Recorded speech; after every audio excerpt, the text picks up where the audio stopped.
E aí, as boas-vindas a mais esta análise.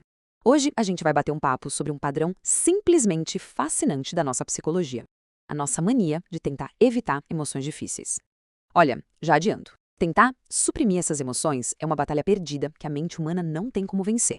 A ideia de que dá para escolher só os sentimentos bons e meio que desligar os ruins é, na verdade, uma das maiores ilusões da vida moderna. É super comum, claro, mas traz consequências bem drásticas. Então, bora explorar exatamente por que esse mecanismo falha e o que realmente significa ter clareza mental. Ok, vamos mergulhar nisso. Fica aqui o convite para um teste mental rapidinho. A gente só precisa tentar ativamente não pensar num urso branco. Sério, não pode visualizar o pelo branco, nem o formato do urso caminhando na neve, nada disso. E aí, o que acontece na prática? Imediatamente a nossa mente resiste à regra e, pumba, projeta exatamente a imagem proibida. É muito louco porque a resistência atrai o objeto de foco. Esse é o paradoxo fundamental para a gente entender como os nossos sentimentos operam ali, debaixo da superfície. Toda essa análise tem como base os ensaios incríveis da autora Brianna Wiest sobre os nossos comportamentos subconscientes. A obra dela joga uma luz sobre como a gente vive numa espécie de monocultura hoje em dia. É tipo um sistema de crenças que a sociedade meio que engole como se fosse uma verdade absoluta, sabe? Essa cultura diz de forma totalmente enganosa que a busca pela felicidade o tempo todo deve ser o nosso único objetivo na vida. A gente aprende que qualquer coisa que não seja alegria pura é um defeito que precisa ser consertado para ontem. Mas, como a gente vai ver, observar a psicologia de perto revela exatamente o oposto. Agora, o que é realmente interessante sobre esse slide é a pesquisa clássica que fundamenta tudo isso. Lá em 1988, teve um estudo muito inovador liderado pelo Daniel Wegner. Nele, um grupo de participantes recebeu a instrução bem rígida de suprimir qualquer pensamento sobre, adivinha só, um urso branco. E o resultado biológico foi chocante. O grupo que tentou afastar a imagem a todo custo acabou caindo no que chamamos de efeito rebote. Eles ficaram obcecados, pensando no tal urso com uma frequência gigantesca, muito maior do que a galera que estava com a mente livre para pensar no que quisesse. Pois é, a mecânica por trás desse estudo ensina uma lição que não tem preço. Aquilo a que a mente resiste, invariavelmente persiste. É sério, a supressão emocional é de longe a estratégia de regulação menos eficaz que existe no nosso cérebro. Tentar varrer a dor ou a negatividade para debaixo do tapete é basicamente ignorar uma função essencial do nosso corpo. As emoções não são inimigas que aparecem do nada, elas são respostas biológicas de sobrevivência. Quando a gente empurra a dor lá para o fundo, cria-se uma panela de pressão interna que garante que essa dor vai persistir e acabar ditando as nossas ações no piloto automático. E isso nos leva à seção 1, dor versus sofrimento. A diferença crítica entre sentir e resistir. Então, o ponto crucial é compreender exatamente a anatomia de um sentimento. A dor, gente, faz parte do jogo. É inevitável. Ela é um sinal fisiológico e emocional super rápido, transitório, que serve para manter a gente vivo. O sofrimento, por outro lado, é uma construção mental completamente diferente.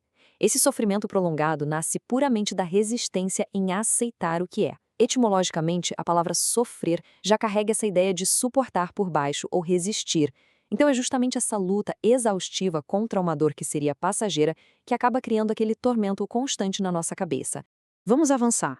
Seção 2. O propósito das emoções. Decodificando os sinais da mente. Para entender isso, tem uma metáfora que é simplesmente perfeita: a do fogão quente.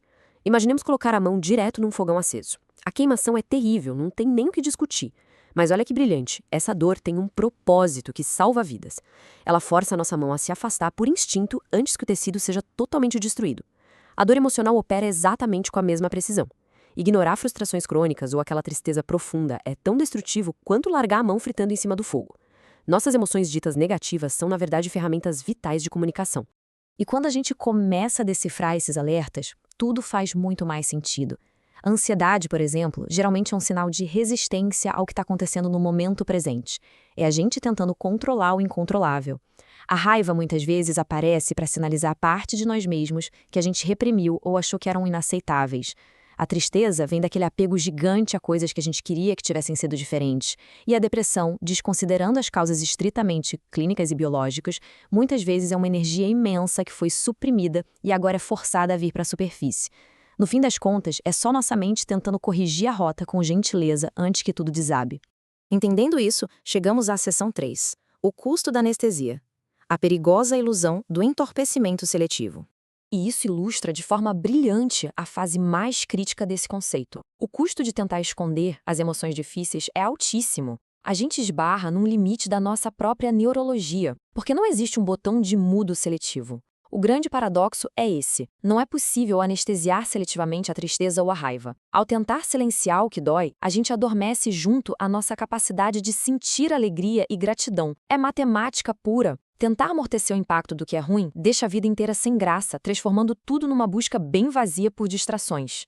É o que chamamos de dualidade da experiência humana. É como a biologia e a natureza operam.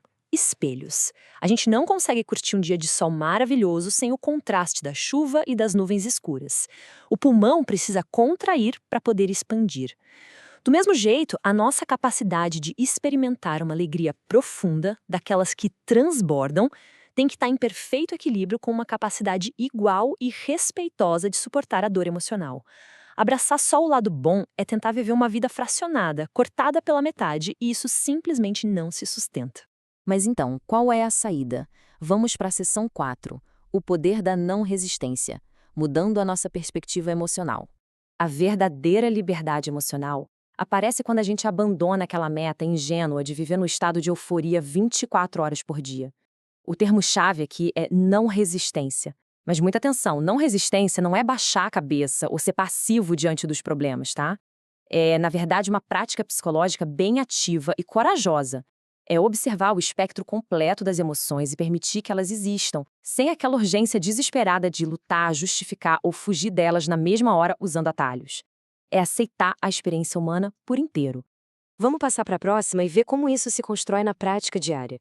Tem um caminho bem direto para processar tanto os estresses corriqueiros quanto cicatrizes maiores. O passo 1 é vital. Reconhecer, tirar o sentimento do escuro e dar um nome a ele.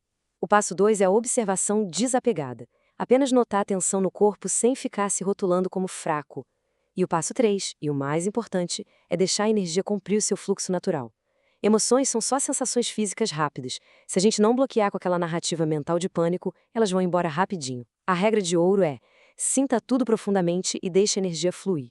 Para amarrar tudo isso e consolidar o aprendizado, o grande lance de um processamento saudável não é tentar consertar magicamente o que a gente sente ou mudar os sentimentos na força bruta.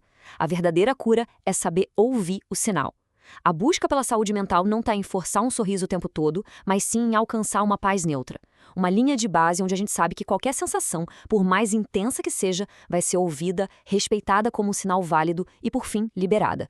A gente finaliza esta exploração deixando uma pergunta daquelas para ficar ecoando na cabeça. A gente já viu que tentar suprimir o desconforto gasta muita energia e, irremediavelmente, rouba a cor da vida, silenciando tanto as lágrimas quanto o riso autêntico. Então, se o sofrimento duradouro vem justamente da gente correr na direção oposta, qual é a dimensão de liberdade, clareza e paz que finalmente se revela no exato momento em que a fuga termina e a mente se rende ao presente? A resposta para isso está literalmente no simples ato de se permitir sentir.